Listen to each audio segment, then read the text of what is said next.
Happy to be at Trinidad and Tobago in the Caribbean. And what I want to share with you in the next 10-15 minutes, I'll try to keep it brief, and then there will be an instance in which you can ask questions to both Ingrid and Miguel and to myself if you have any.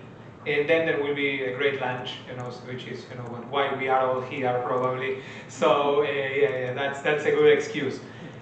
So what I want to share with you are, let's say, certain numbers, which countries are doing good things, and let's say adding some footnotes to what Miguel shared with us, the upcoming meeting of the COP, and maybe an instance for Caribbean leadership by Trinidad and Tobago. Tanya said a lot about our organization, so you can go to weareinnovation.global if you want to know more from us. But just, let's start with a little bit of data. Sorry that I forgot to put it. This comes from Tobacco Atlas, by the way. I'm very sorry that I forgot to put the source. But these are Trinidad and Tobago's smoking prevalence numbers and some other things. 19% of the adult population still smoke here, so it's basically 1 in 5. And among men, it's even higher. It's almost 1 in 3. So it's still very high. We tend to think that around the globe people have stopped smoking. It's not the case. And over 5% of the preventable deaths in the country come from smoking, and this affects thousands of lives because it's a person, their family, friends, etc. So it's a big thing. What we are afraid that is going to happen next month at COP in Geneva, they meet in nice places in general, is that innovation won't be embraced as one of the, and I will go a little bit deeper about this topic in a minute, don't worry, but we think there will be more pressure for prohibition, for restriction, and applying basically the same old playbook. But the key issue, and this was mentioned by Miguel and to a certain extent by Ingrid as well, is what is the evidence and what results are we seeing? Most of the policies that are treated at COP, for instance, are applied everywhere in the world. What are the results that we see? And we think that, let's say, the traditional playbook finds at one point like a ceiling, or plateaus, and we see, for instance, the case of Trinidad and Tobago, still 20% of smoking prevalence, still very high. But there are other countries that are doing not only the traditional policy, and they are showing different results. And one of the experiences that I want to bring to your attention is the experience of Sweden. We have done, by the way, a lot of work regarding what Sweden has achieved. Sweden is technically a smoke-free country. I mean, the number is 5.3, but it's probably below 5 by now. This number from last year. It has a huge difference with the average of the rest of the European Union, which is 24%. And it has become smoke-free 15 years before what the goal of the European Union was, which was it's 2040. The European Union, by the way, is going to fail this goal. And what has happened also in Sweden? All the smoking-related diseases have plummeted. They are way below the averages of the European Union, and we are already comparing with countries that are doing very well, by the way. And no new diseases have appeared either.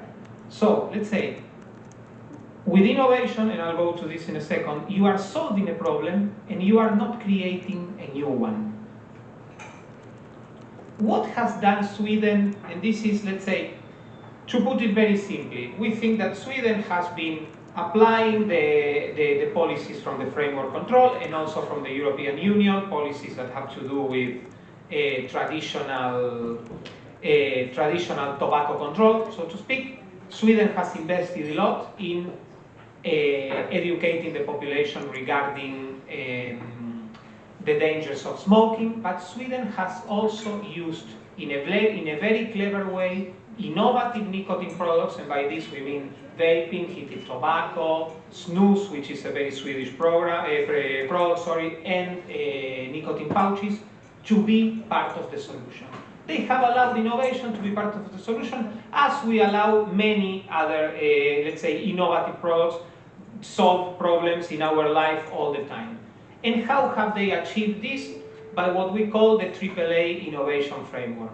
In Sweden, innovative nicotine products are accessible. What does it mean? That smokers, adults who want to switch, they can find it relatively easy. Of course, these products are forbidden for underage people, and they are not sold, let's say, in kindergartens or anything like that. But if you're an adult who smokes and wants to switch, they are not extremely hard to find, and they come with relevant information, because as Ingrid said, this whole debate comes down to toxicology. So they come with relevant information, some of the information that Ingrid showed us a few minutes ago. They are acceptable. What does it mean? What does this mean? And again, think that the person we have in mind is a current smoker who wants to switch. These products come in different flavors. If you ask people who switch, flavors tend to be something that help them. Of course, these products don't have to be in the hands of children or underage people. But for people who want to switch, this is important. And also, they come, of course, within limits, but they come with different levels of nicotine. This is also important. Think of a heavy smoker. If that person doesn't get the nicotine they want, or they are used to with the cigarettes, they will come back to the cigarettes. And, you know, which is the most sensitive organ of the human body? The pocket. They are affordable. They are, let's say, they are taxed. And how the Swedes achieve this? They are taxed lower than cigarettes. I mean, it's not that difficult. I mean, Swedish people are great, but it's not that they are genius. They are doing things that are quite, let's say, common sense. This is like the perfect inversion of, you know, inversion correlation that you can see. This comes from public data from Sweden. By the way, Sweden is a very transparent and efficient, let's say, has a very transparent and efficient public sector. So I think these numbers are very trustworthy. And what you can see is the more people adopt, particularly oral nicotine products, the more smoking prevalence goes down. You see, this is really this is almost point by point. And as I told you a few minutes ago, this has helped smoking-related diseases go down and has not brought any other new disease. By the way, because for instance, Sweden is very famous for the consumption of snus, and also for nicotine pouches, which is, you know, some like a little, very small bag that you put here between your gum and your lip. Sweden has, I think, the second lowest rate of oral cancer within the European Union. So, because there is a myth, but what about oral cancer? Well, nothing happened with oral cancer in Sweden. On the contrary, they are doing extremely well regarding oral cancer. Sweden is not alone. And countries that are doing similar things to Sweden, and I won't bore you with this too much, we have published a lot. And by the way, there was a QR code that will appear later. You can find all our research regarding these topics on that QR code. But the Czech Republic has, in 3 years, has had the fastest decline within the European Union of smoking prevalence. How? Again, using taxes to nudge smokers into safer alternatives. And for instance, allowing vaping and heated tobacco in places in which smoking is not allowed. So again, you create a small incentive for people. Again, nothing really. These things are fantastic. I really admire, but this is not being a genius. This is very simple. Greece, which used to be the ashtray of Europe, really, with all respect to Greece, which is a lovely country, but Greece peaked at 42% of smoking prevalence. 42%. I mean, like, really, you know, you were born and they gave you a cigarette. I mean, it was really like a very heavy smoking.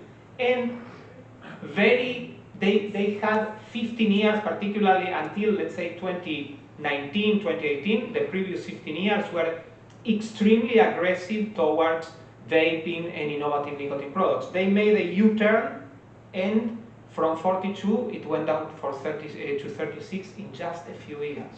Again, using taxation, using proper communication. If you are a smoker, manufacturers that of course are regulated, they can communicate to you the relative risk or safety, however you want to measure it or put it, of the innovative nicotine products vis-a-vis cigarettes.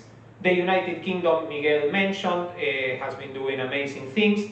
In Japan, and this is basically consumer-led, individual-led, in Japan, people started looking for alternatives. They found tobacco heating products.